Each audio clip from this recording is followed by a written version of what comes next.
In 1875, one of the most important business transactions in the history of the modern world took place.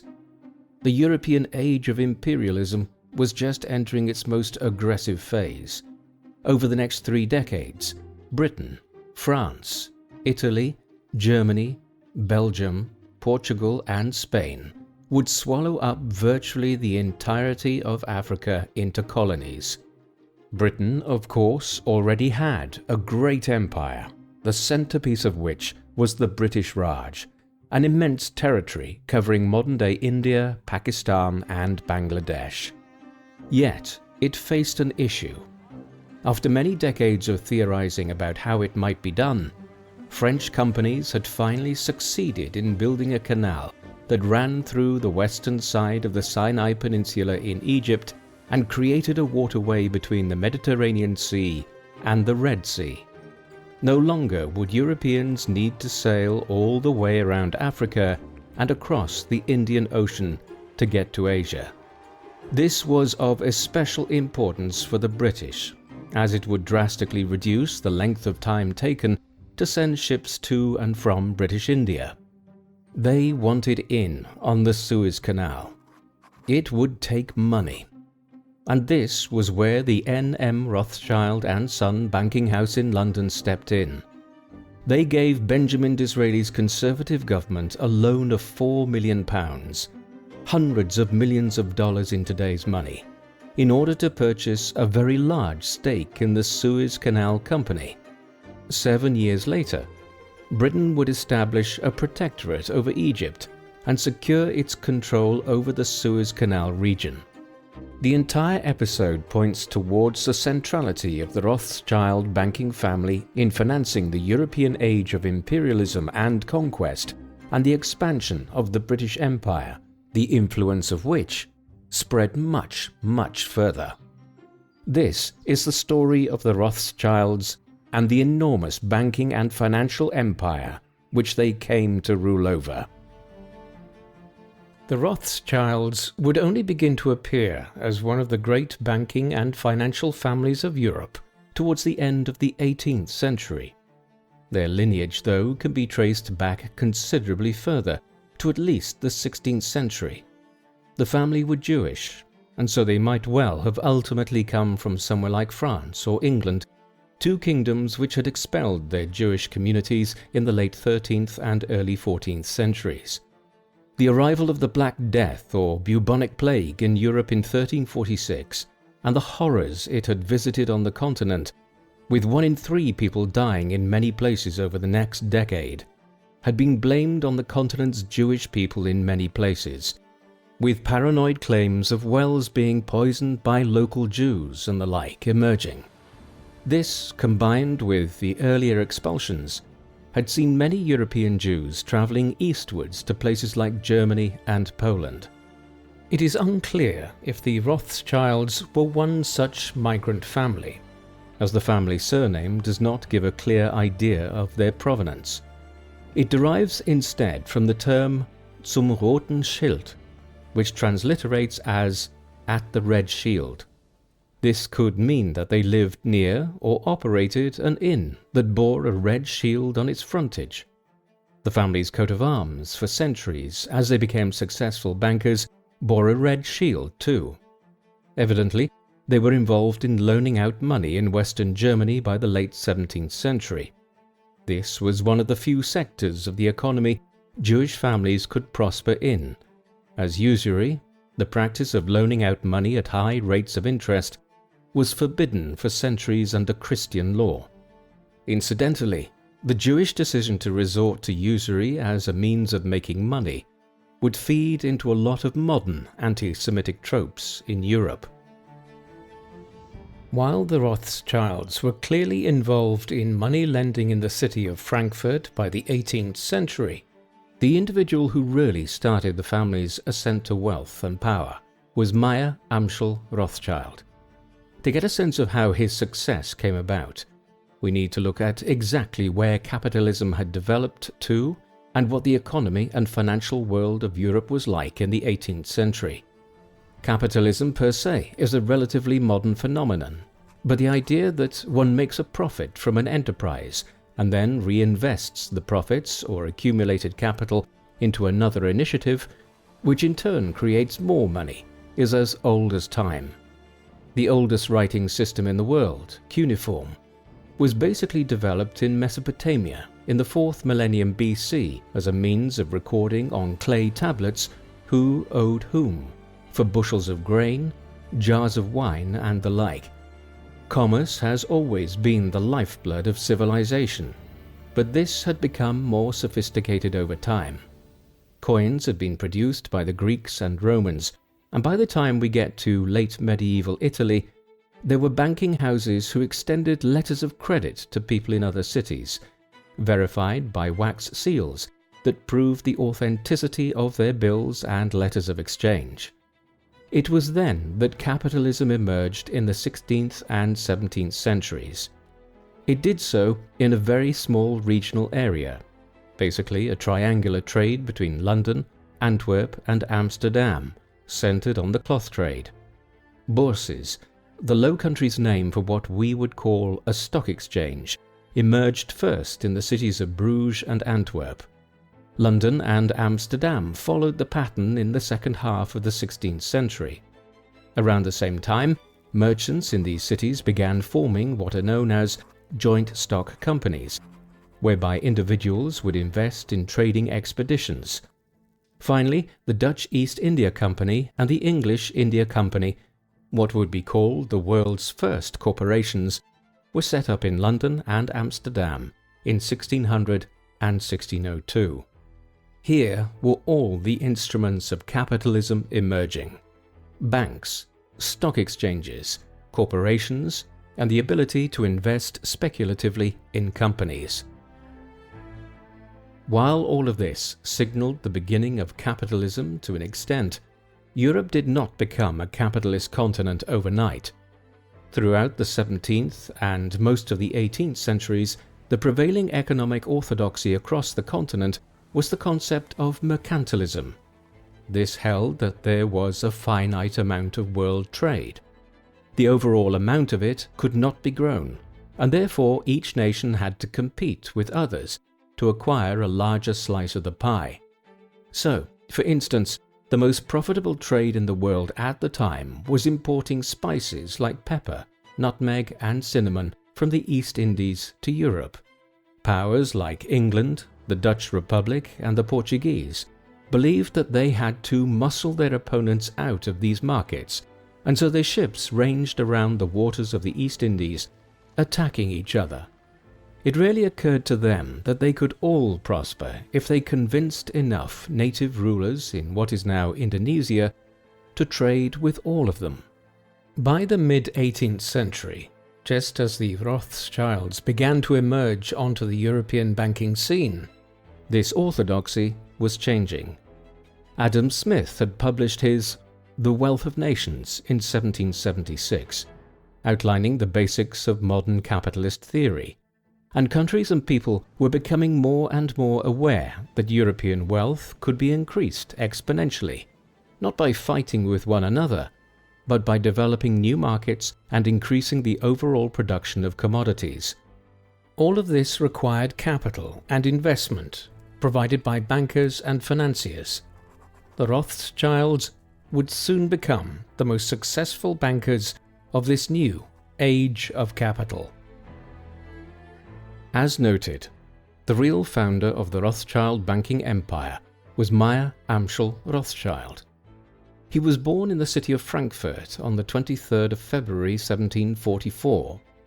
At the time, Frankfurt was a free imperial city. This meant it was like an independent city-state like Monaco or Singapore are today. There were dozens of these free imperial cities across Germany. Frankfurt was an especially important one on account of its size, population, economic fingerprint, and because it had long established itself as the center of a significant European book fair that continues down to this day. Mayer's father was a relatively prosperous businessman in the city. He dealt in commodities and also loaned money out, including to local German rulers. They were far from wealthy, though. The Rothschild family at the time was very large when extended members are included, and the home was cramped with over 24 residents at various times. When he was just 13 years old, young Mayer was sent off to the city of Hanover in northwestern Germany, an independent prince-electorate state that was controlled by the Hanoverian kings of England. There he was apprenticed to Simon Wolf Oppenheimer, a fellow Jewish financier who was one of the main bankers for the government of Hanover. Mayer remained there for 6 years before returning to join the family business in Frankfurt in 1763. Over the next 20 years, he turned out to be a very accomplished banker and financier. He loaned out money to a number of powerful German rulers and aristocratic families at good rates that enriched the family. Then, when the Landgrave of Hesse-Kassel, one of the large German states that elected the Holy Roman Emperors of the day, was succeeded to by William IX in 1785, he hired Mayer to manage his financial affairs. The Landgravate was enormously wealthy, and Mayer benefited considerably from his patron's largesse. More importantly, it meant that when the European political situation was turned on its head a few years later, Mayer was sitting on top of a mountain of German money that he was in charge of managing. In 1789, after decades of financial mismanagement, the French government of King Louis XVI had been forced to convene the Estates General, the French equivalent of Parliament, for the first time in 175 years. Soon the government lost complete control of events, and the Estates began organizing the government into a kind of new constitutional monarchy. The French Revolution became more radical over time, eventually leading to the foundation of a French Republic and to the murder of the king and his Austrian-born queen Marie Antoinette. The Austrians were appalled and led the way in convincing other major European powers like Prussia and Britain to wage war on the French revolutionaries. The French Revolutionary Wars and the Napoleonic Wars that followed lasted from 1792 down to 1815. Many German states were involved to varying extents, including the Landgrave of Hesse-Kassel.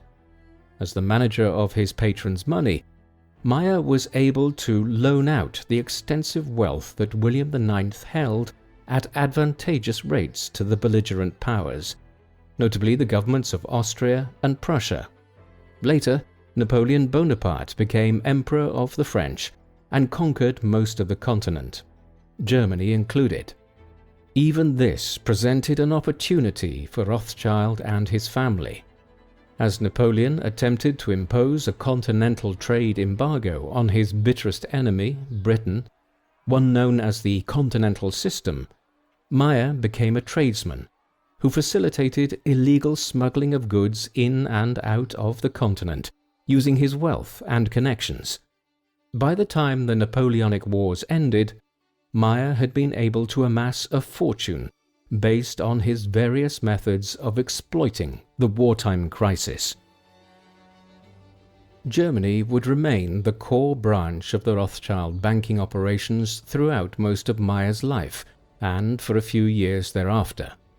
They became powerful figures within Frankfurt and were even able to dampen the anti-Semitism that was rising everywhere again in Europe in the 19th century. For instance, in 1811, all local laws in Mayer's native Frankfurt against Jewish people were lifted, and they were given the same rights and liberties as any Christians in the city. Despite being primarily based out of Germany, they were also becoming international financiers by this time.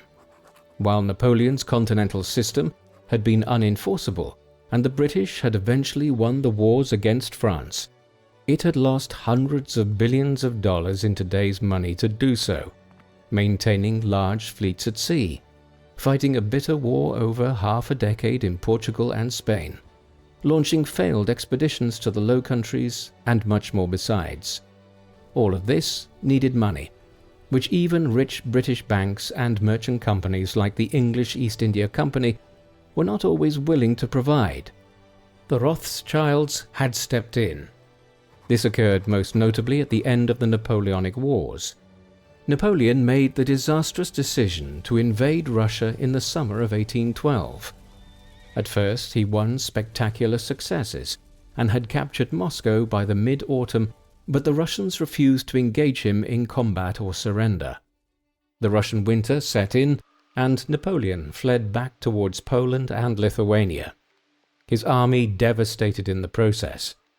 It was at this crucial juncture, as a new pan-European alliance formed to defeat the French, that Mayer's sons spread out to Europe's capitals and began providing millions of pounds in loans to the governments of Britain and other countries, sums equivalent to several $billion today. This not only created immense goodwill towards the Rothschilds once the wars ended in 1815, but the Rothschilds also had advance information about military developments and used it to their advantage in offloading bonds and loans, or buying others, what we would effectively call insider trading today. By the time the Napoleonic Wars ended in 1815, Mayer Rothschild was dead. He had passed away in 1812, just as news was arriving to Frankfurt that Napoleon and La Grande Armée were descending on Moscow. The business was therefore in the hands of his sons as the war ended and during its aftermath. Highly successful businesses that are passed from generation to generation within families can run into trouble. A founder can be an immensely talented individual who makes a great success of his enterprises. Then it can be handed over to irresponsible and untalented children who run the business into the ground or spend money excessively. Luckily, Mayer had raised his sons to run things very well after he left the world. As the Napoleonic Wars were entering their final stage, the 5 sons divided up the business and set up new branches around Europe. The 5 arrows, as they are often termed, involved maintaining the core branch in Frankfurt and setting up 4 new ones in Paris, London, Vienna, and Naples. Amschel Rothschild, the eldest son, remained in Frankfurt to run the core business there. Nathan, the third of the sons, headed for London and set up a branch in the capital of the country, which was now fully expressing itself as the global superpower of the 19th century. Karl went to Naples, and James Mayer Rothschild, the youngest of the 5 boys, was sent off to Paris. They were men of varying capabilities.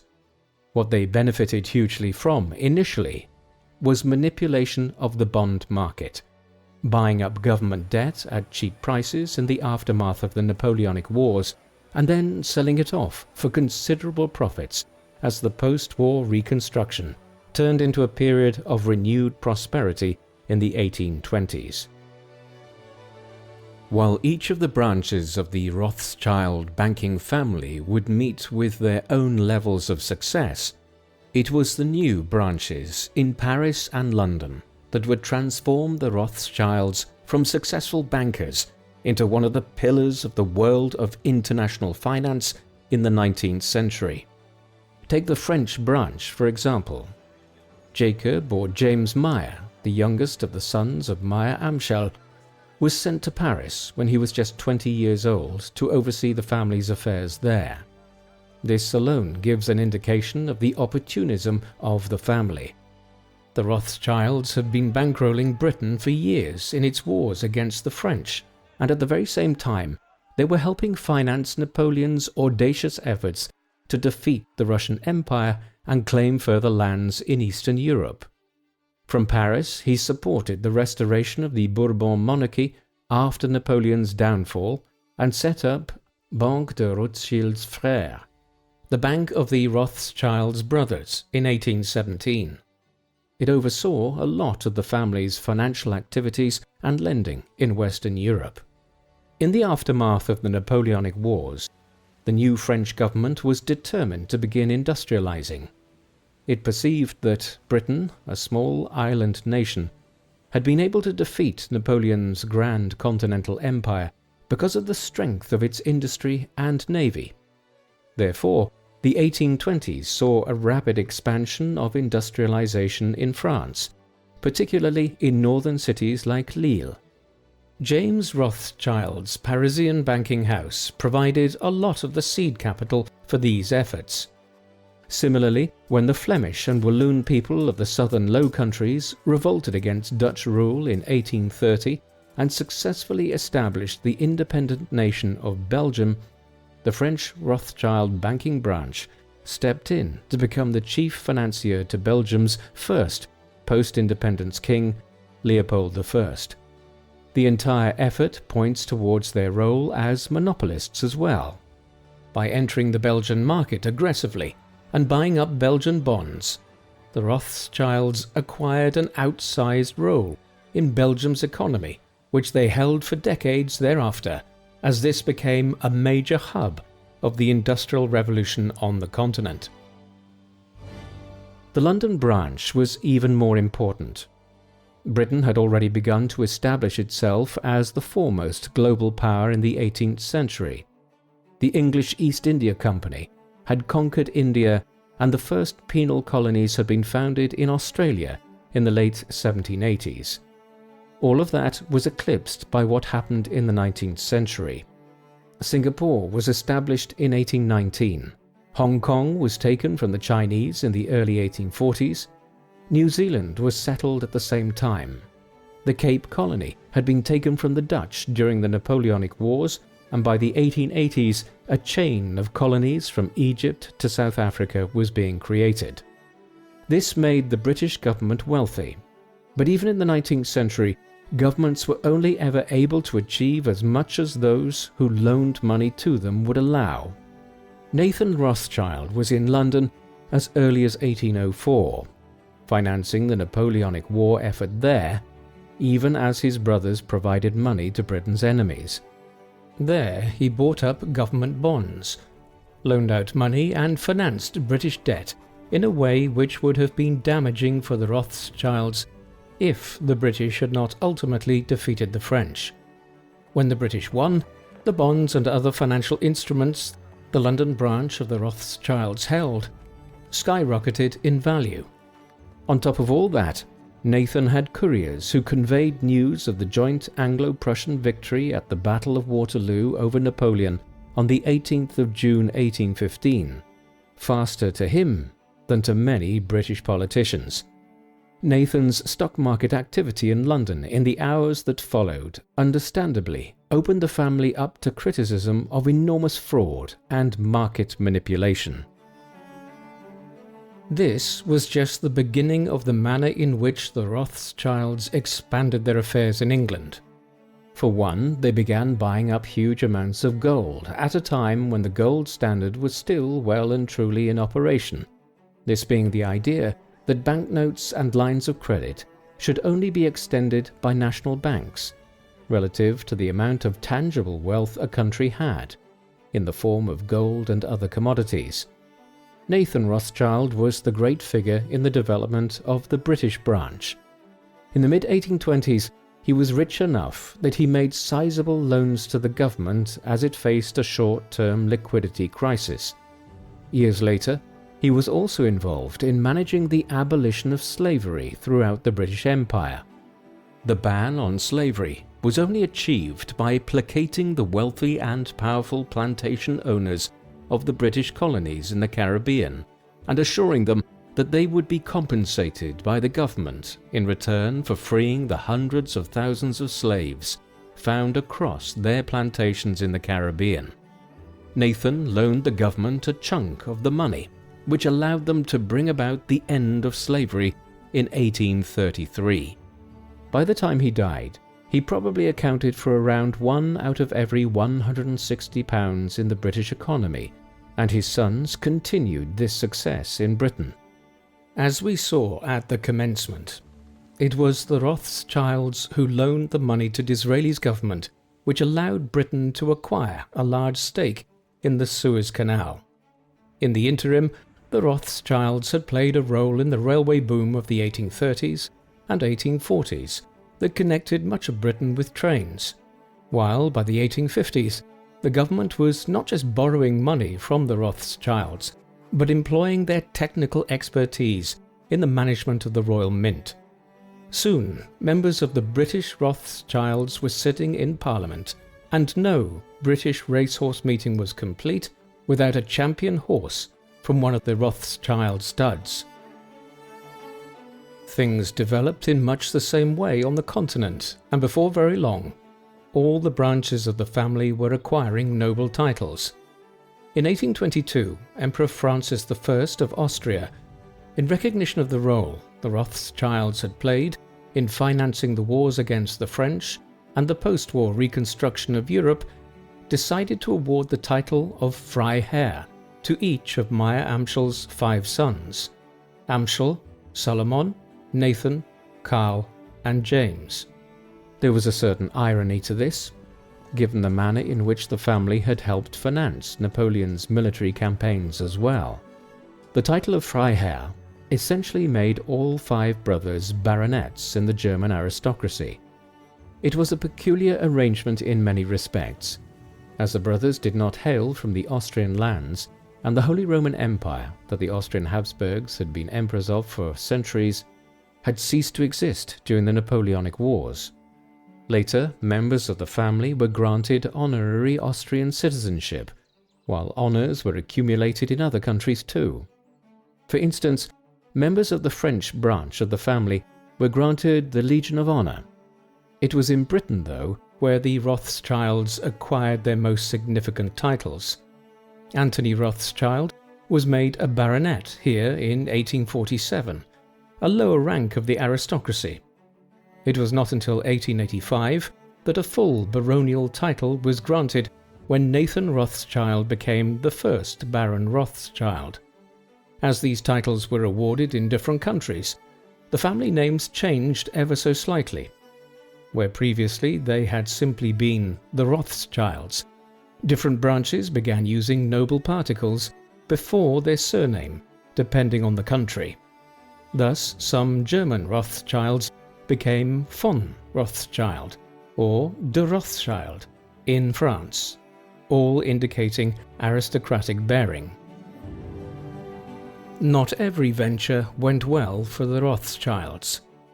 Back in 1821, as the Napoleonic Wars had come to an end and Europe was returning to normality after a quarter of a century of conflict, Karl Mayer von Rothschild had been sent to Italy to set up a branch of the family business in the Kingdom of the Two Sicilies. Italy had been divided into dozens of city-states since medieval times. These had been consolidating into larger states over the centuries in a process which mirrored Germany. The largest one geographically by the 19th century was the Kingdom of the Two Sicilies, which basically covered all of southern Italy, south of Rome, and the island of Sicily. It was ruled over by a branch of the French royal house of Bourbon. The Austrians were seeking influence here, as they controlled much of northern Italy around Venice and the plain of Lombardy. When the Rothschilds arrived to Naples to set up a banking operation there at the start of the 1820s, it was partly as a fifth column to support Austrian interests in the south of the peninsula. Thus, for several decades here in the 1820s, 1830s and 1840s, the Rothschilds were attempting to utilize their banking activities and wealth to influence the politics of Naples and the lands it controlled. The Bourbon rulers were more than aware of the designs of the Rothschilds, yet they often needed their financial support anyway to rule over a kingdom that was already becoming one of the poorest parts of Western and Southern Europe. In the end, it was wider European developments which brought the Rothschilds' influence in southern Italy to an end. The Second War of Italian Independence of 1859 was quickly followed by Giuseppe Garibaldi's expedition of the 1000 to Sicily. In a miraculous campaign throughout 1860, he conquered the Kingdom of the Two Sicilies, and Italy was broadly unified under the rule of King Victor Emmanuel II of Sardinia. The Rothschilds, tainted by their connections to the Austrians, found it difficult to maintain a strong presence as financiers in Italy thereafter. The demise of the Naples business was a minor blow when compared to the manner in which the family prospered and influenced events elsewhere. For instance, they played a role in the emergence of Brazil as an independent nation. Brazil had become a colony of the Kingdom of Portugal as a result of the Treaty of Tordesillas all the way back in 1494. The Portuguese paid little attention to this giant landmass and its dense rainforest for 2 centuries, until a gold rush began there in the 1690s. Over the next century, millions of Europeans and African slaves arrived to the country, and when Napoleon occupied Portugal in 1807, the Portuguese royal family fled to Brazil and lived in exile for several years.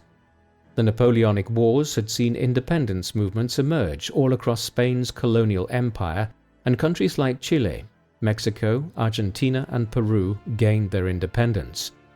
The Brazilians were anxious to do so too, but in a more peaceable way.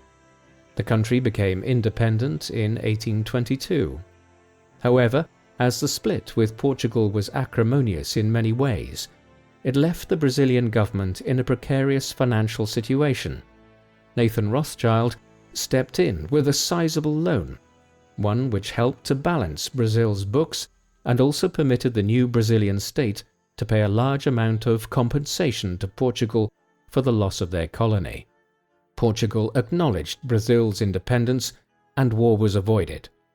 The Rothschilds acquired interests in Brazil thereafter. It was one of dozens of such ventures, and as the 19th century went on, various branches of the family also expanded aggressively into sectors like publishing, mining and insurance in London, Paris, Berlin, Vienna, and other cities. There are no shortages of examples of how the Rothschilds' wealth and power influenced events over the course of the 19th century. A striking instance is the Crimean War. The war was fought between October 1853 and March 1856 between the Russian Empire on one side and a coalition of the Ottoman Turks, the British, the French, and the Kingdom of Sardinia on the other. The Russians and the Turks had been intermittently at war with one another going back to the middle of the 16th century, fighting nearly a dozen wars in total over 4 centuries. Russia's victories had become more and more devastating over time, and by the middle of the 19th century, there was the very real risk that not only would Russia become the dominant power in the Black Sea, but that it might capture huge chunks of Ottoman territory in the Balkans and the Caucasus. The British and French consequently joined with the Turks in this war to prevent further Russian expansion. Most of the fighting concentrated on the Crimean Peninsula after Anglo-French expeditionary forces were sent there. This was an expensive undertaking, one which the British government financed by taking loans from numerous banking establishments. The Rothschilds were happy to do so. Part of this was owing to Russia's growing anti-Semitic policies, where the Pale of Settlement had been established as a line running from around modern-day Latvia in the north to Ukraine in the south, east of which Jewish people within the Russian Empire were effectively banned from settling. In this particular case, Lionel Rothschild entered into the loan for broadly ideological reasons and was never fully reimbursed. The wider Crimean War ended in a bit of a stalemate, but the British and French had achieved their goal in slowing Russia's expansion. The Crimean War loans were really more like a piece of Rothschild philanthropy. They were opposed to the growing anti-Semitism of the Russian Empire, which incidentally would lead to the flight of hundreds of thousands of Russian Jews from the Russian Empire in the decades that followed. This was far from the only initiative where the Rothschilds used their wealth for truly honourable ends. In the middle of the 1840s, a new fungus had arrived to Europe on board the first generation of steamships.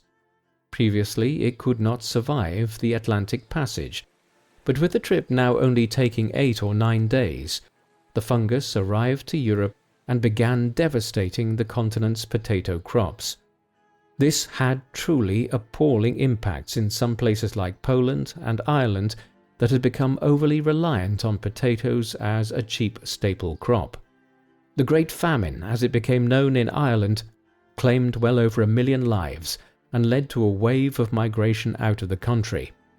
It has also been argued that a huge black mark on the British government's legacy is that while people starved to death around the country, other foodstuffs were still being exported from Ireland for profit. The Rothschilds became the primary financiers of the British Relief Association that was set up to provide relief to the poor between 1846 and 1848, the worst period of the famine.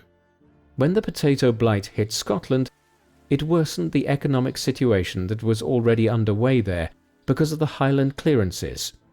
Again, Lionel de Rothschild stepped in and put his money where his conscience was, providing extensive financial support to the Highland and Island Emigration Society, a group that provided financial assistance to Scots of the Highlands and the Outer Hebrides who wanted to move to the Americas, Australia, or New Zealand in search of a better life than they now had in their native country. Many other examples of the selfless philanthropy of the Rothschilds in the 19th century could be cited. As with any famous family or dynasty that maintains prominence in society over decades or centuries, the Rothschilds threw up eccentric characters. Undoubtedly the most peculiar was Walter Rothschild, a member of the London branch of the family. He was born in the British capital in 1868. On the surface, he was a perfectly normal man with a traditional career. He was part of the London banking firm and also entered politics, sitting as an MP for the constituency of Aylesbury between 1899 and 1910, as a member of the Liberal Unionist Party, a branch of the Liberals that split from the main party over the issue of Home Rule and the status of Ireland within the United Kingdom. He served for a time in the Army Reserves, and later in his life he would play a significant role in liaising with the government about its policy towards the British Mandate in the Middle East and the potential creation of a Jewish state in the Levant after the British took over the governance of the region from the Ottoman Empire at the end of the First World War. But where Walter really was a bit peculiar was when it came to his interest in zoology. He studied the subject in his youth while attending Cambridge University. For the rest of his life, he spent much of his own slice of the family fortune amassing hundreds of thousands of animal specimens, many of which he had stuffed. The Rothschild natural history collections contained millions of items by the time he died, and many species were named after him. Parts of this bordered on the bizarre. There is a photo extant today of Rothschild riding on top of a giant tortoise, while surely the most eccentric episode was when he hitched up a team of 4 zebras to a carriage and directed them out to Buckingham Palace, in an effort to demonstrate to the public that the African animals could be domesticated in much the same way horses had been thousands of years ago. Unsurprisingly, the use of zebras as carriage horses didn't catch on. The Rothschilds were not just bankers. As their wealth grew, they branched out to become involved in all kinds of different industries. The wine trade is an instructive example. Beginning in 1853, Nathaniel Rothschild acquired a number of different wine chateaux in France. Soon, other members of the family became interested, and by the end of the 1860s, the Rothschilds had acquired a substantial place within the French industry, notably Château Mouton and Château Lafite. The irony of this is that they entered the French wine industry at the worst time humanly possible. The advent of the steamships in the 1840s had not just brought the potato blight to Europe, it also allowed for the arrival of the aphid that carried the phylloxera virus, something which over a number of years absolutely destroys vineyards. Thus, the Rothschilds became involved in the French wine trade just as vineyards all over France were beginning to rot away and die. It would take until the 1880s before the solution was found, by grafting American vine rootstocks onto the vines of European grapes, providing immunity in the process from phylloxera. Many French winemakers lost everything as the wine trade collapsed in the 1860s and 1870s. It's a sign of the wealth of the Rothschilds that they not only survived, but managed to expand their presence. To this day, the Rothschilds continue to play a major role in the wine trade around the Bordeaux region of southwestern France, and Chateau Lafite is one of the world's most iconic wine chateaus. There are times in modern history when governments and pillars of the financial world turn in desperation to others for loans. For instance, during the Panic of 1907, an economic crisis which hit the United States early in the 20th century, the Wall Street stock market was so badly impacted that J.P. Morgan had to step in with a consortium of bankers to stabilize the market. In 2008, Lehman Brothers and other banks turned to Warren Buffett and other investors to try to acquire emergency liquidity to save their financial houses. Buffett refused after examining their books. In the 19th century, the Rothschilds were the port of call in Europe. The Austrian government was in big trouble financially by the mid-1860s. After the series of revolts that struck Europe in 1848, Hungary had very nearly acquired independence from Austria. The government in Vienna responded by effectively placing Hungary under military occupation from 1849 onwards. This, combined with the cost of wars in northern Italy and eventually the Austro-Prussian War, meant the Austrian government was nowhere near able to meet its day-to-day spending. The Rothschilds stepped in on several occasions to give the government in Vienna millions of pounds worth of loans to remain afloat. This continued beyond the Austro-Prussian War of 1866. The loans could not be repaid, and eventually, having exhausted all other options, the Austrian government agreed to end the occupation of Hungary in 1867, and the Austrian Empire was transformed into the dual monarchy of the Austro-Hungarian Empire. It's a sign of how central the Rothschilds were to not just European finance, but the continent's politics at the same time. A few years later, the Rothschilds were also involved in the reconstruction of Paris. After its successive wars against the Danes and Austrians in the 1860s, the Prussians had gone to war with France in 1870 and managed to unite most of the German states, barring Austria, into a new German empire. Paris was laid siege to in the midst of the Franco-Prussian War, and the city was left devastated in 1871. The Rothschilds were one of the main backers of the new Republican government, which not only managed to rebuild Paris in the aftermath of the war, but turn it into the cultural capital of the continent. All the while, the French branch of the family was also acquiring a huge stake in industries such as the French railway system that was spreading out from Paris to connect the whole of the country. The foremost new business engagement of the family, however, in the late 19th century was its involvement in the diamond mining industry in southern Africa. The British colonies around the Cape, along with the Boer colonies and various native Zulu kingdoms, had been in conflict with each other for decades through the middle of the 19th century. What really changed matters was when huge diamond and gold mines were discovered in the Kimberley region. Cecil Rhodes is most closely associated with the development of British colonial strategy across the south of the continent thereafter, but the Rothschilds were actually the largest investors in what became the De Beers Mining Company. For a time in the late 1880s and through the 1890s, De Beers was one of the most important companies on earth, one which controlled the world diamond trade and also played a huge role in the gold trade and the development of what became the Union of South Africa. Both the London and French branches of the Rothschilds invested massively in the company and acquired great riches as a result. The next time you think about the diamond trade in late 19th century South Africa, remember that Cecil Rhodes was the face of it, but the Rothschilds bankrolled it. The Rothschilds were Jewish, and as a prominent Jewish banking family, especially in Britain, they began to favour a range of Jewish causes with their money in the second half of the 19th century.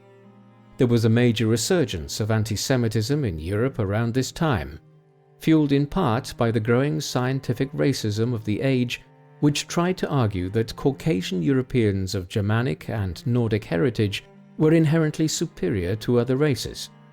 In other areas, it focused on tropes about Jewish people trying to run Europe and the world from behind the scenes using their wealth and power. Unsurprisingly, the Rothschilds became common targets of this growing anti-Semitism. As it escalated, the idea of creating a Jewish homeland back in the Levant, which the Jewish people had been driven from over a period of centuries, owing to persecution by the Babylonians, Seleucids, Romans and Arabs, emerged. Alphonse de Rothschild, the senior French member of the family, was an especially keen supporter of the Zionist movement as hundreds and then thousands of Jewish people from Europe began to settle in the Holy Land, which at the time was still ruled by the Ottoman Empire. Another family member, James Jacob de Rothschild, financed the creation of one of the first major Zionist settlements in what would later become Israel, Rishon LeZion, a southern suburb today of Tel Aviv. Most of the Rothschilds would never move to the Holy Land, but they did use their wealth to buy up land from either the Ottoman government or local Arab and Palestinian landlords in order for new Jewish settlers to live there. The family also played an active role in the Jewish Colonization Association. Decades later, after Israel was founded in the aftermath of the Second World War, Rothschild family lines of credit helped in part to finance the construction of the Israeli parliamentary buildings, the Knesset, and the Supreme Court building. The golden age for the Rothschilds really came in the decades when Mayer Amschel was the patriarch of the family in the late 18th century, and then in the subsequent 2 generations as his sons and grandsons spread out to Vienna, Paris and London. As we have seen, there were always setbacks, such as the collapse of the Neapolitan branch in the middle of the 19th century. However, the last quarter of the 19th century brought an unprecedented level of difficulties. The French branch of the family, for instance, lost a lot of money during the so-called Long Depression that struck the world economy between 1873 and 1879.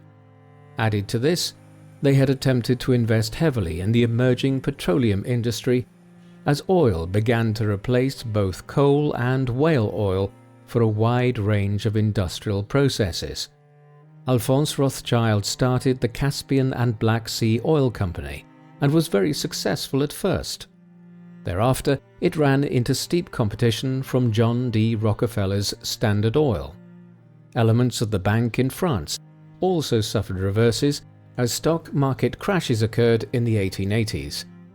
The one project which the family had the good sense to stay away from was the French-backed plan to cut a canal through the Isthmus of Panama to cut the naval voyage between the Atlantic and Pacific Oceans to a fraction of the current time. The project ran into decades of problems, much of it caused by the tropical diseases which the region abounded in. This did not prevent the Rothschilds in France becoming an ever larger focus of anti-Semitic tropes and theories in the decades leading up to the First World War, particularly so during the long-running Dreyfus affair in France between 1894 and 1906, when the Alsatian-born Jewish French army officer Alfred Dreyfus was falsely accused of passing secrets to the government of the German Empire. The interwar period brought fresh opportunities and very considerable challenges. Parts of Europe lay in ruins at the end of the First World War, especially northeastern France and parts of Belgium, while revolutions tore apart many countries as old empires collapsed in 1918 and 1919. The Rothschilds were in a position to offer lines of credit to various governments. The governments of the new countries which emerged in Central Europe, Austria, Hungary, and Czechoslovakia, were especially grateful for their lines of funding, although the Czech divisions of the bank were effectively nationalized by the new government in Prague. Then came the boom years of 1924 to 1929, followed by the Wall Street crash of 1929 and the Great Depression that followed it. The Rothschilds were absolutely central to one of the key moments in the crisis in Austria. All the way back in 1855, they had been one of the primary investors into the new Österreichische Kreditanstalt für Handel und Gewerbe. Anselm Salomon from Rothschild was in many ways the founder of that bank. This had subsequently become known as Kreditanstalt Bank. In 1931, it became the epicenter of the European financial crisis associated with the Great Depression. The bank had overextended itself in the 1920s, buying up smaller banks. In 1931, it made an announcement that it would be unable to publish its financial statements for the previous year, triggering a huge run on the bank's deposits. In the end, despite the efforts of several members of the Rothschild family to find additional lines of credit to keep the bank afloat, Kreditanstalt was broken up into several subsidiaries, some of which were further nationalized. The collapse of Kreditanstalt was a factor in the growing anti-Semitism flooding Europe in the interwar era. Fascist parties like the Nazis in Germany used the fact that the bank was a prong of the Rothschild financial and banking empire to support their conspiracy theories about the Jewish people running Europe and the world in malevolent ways through their role in world finance. The rise to power of the Nazis in Germany, early in 1933, endangered everything the family had built up over more than a century and a half. They became an especial focus of the Nazi propaganda surrounding Jewish involvement in world finance and clandestine political activity.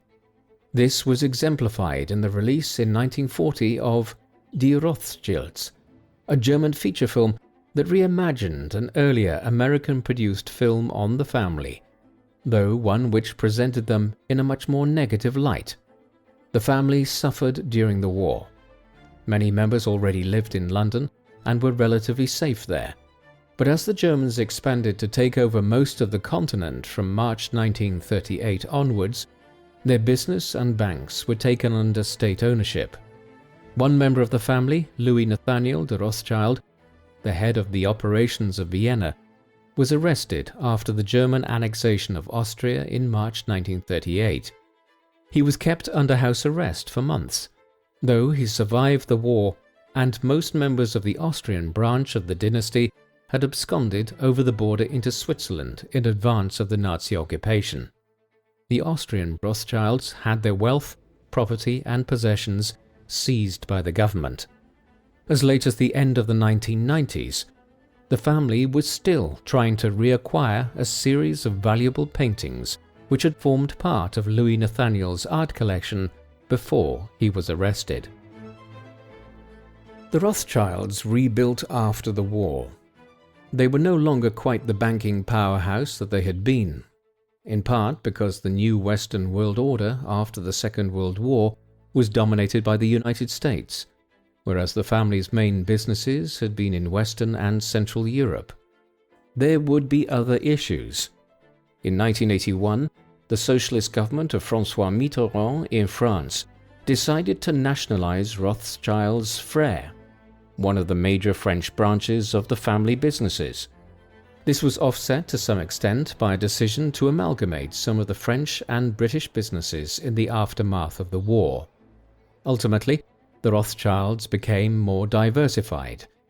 For instance, the family's earlier investment in the French wine industry bore huge dividends in the post-war era as wine drinking became something which grew more and more popular in countries beyond the more traditional Mediterranean wine consumers in France, Spain and Italy. Chateau Lafite Rothschild is understood to be worth upwards of 4 billion euros alone as a business today. Much of the dynasty's business interests are now held in trust, as large shareholders of companies they acquired a stake in or set up in the 19th century. Rothschild Co, SAC, for instance, operates jointly out of London and Paris, with nearly 20 billion euros worth of assets and over 100 billion euros under management. The Rothschilds are not as ubiquitous throughout modern society as they once were. To have mentioned the Rothschild family in London in the 1890s would have been to make reference to a group of financiers who were synonymous with the British Empire and all elements of British industrial and commercial life, and their influence extended across other countries, as we have seen. Everyone knew the name Rothschild. The same cannot be said some 130 years later. Some people still know the Rothschild name, but it is a long time since the family was viewed as being at the very heart of global finance and power. No one would have heard Jacob Rothschild, 4th Baron Rothschild, prior to his death in February 2024, being discussed in the same vein as Elon Musk, Jeff Bezos, Bill Gates, Warren Buffett, or Bernard Arnault. The perception is that the Rothschilds are a financial juggernaut of the past, but this is not entirely true. The Rothschilds are a little bit like the Vanderbilt dynasty in America. For a time in the middle of the 19th century, Cornelius Vanderbilt was probably the wealthiest man in the world, before his wealth was widely dispersed among generations of the Vanderbilts. The same holds true of the Rothschilds. There is no one member of the family today who holds hundreds of billions of dollars, but members of the family continue to hold vast sums of money and substantial stakes in companies ranging from mining operations like De Beers and Rio Tinto to many others. The accumulated wealth of the Rothschilds, when you add up the various branches of the family today, is a subject of both speculation and conspiracy theories. When everything is accounted for, the Rothschilds still probably hold hundreds of billions of dollars worth of wealth, though internet speculation that the dynasty commands trillions of dollars fits more into the realm of speculation than hard facts. The Rothschild banking dynasty are one of the most significant banking and financial families in the history of the modern world. Some people might be unaware of exactly who they are or what they have done over the centuries, but very few people are not at least vaguely aware of the Rothschild name and the fact that the family are synonymous with high finance. Their story is a remarkable one in many ways. It all began with Mayer Amschel Rothschild getting a leg up as a financier in Western Germany in the second half of the 18th century. As with all great success, pure luck played a major role thereafter. The French Revolutionary and Napoleonic Wars provided opportunities for the family to make money. They did so very shrewdly by betting on both sides. Members of the family were in both London and Paris offering loans to the British government and Napoleon, right up until the Battle of Waterloo in 1815. After the wars, they continued to expand and were some of the largest providers of capital to European governments and businesses during one of the most important eras of human history, when the age of imperialism, the first age of globalization, and the advent of the Second Industrial Revolution transformed the world, often with Rothschild financing behind it. And yet, like all the enormously wealthy individuals who achieved so much success during this period, the Rothschilds felt they had a responsibility to give back and use their wealth and power for the greater good. Whether in trying to shelter their fellow Jewish people from anti-Semitism in Europe or provide poor relief to the Irish and Scots when the potato famine and the Highland clearances caused such suffering in those regions in the 1840s and 1850s, the Rothschilds operated with a social conscience. They are still very much around, though operating in a far less obvious manner today than they did a century and a half ago.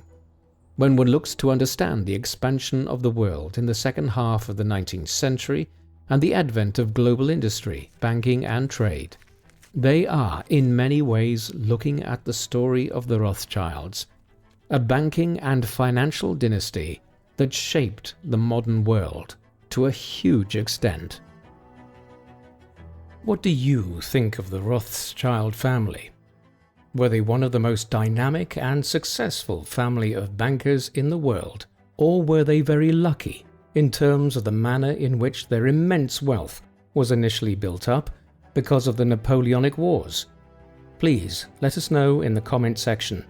And in the meantime, thank you very much for watching.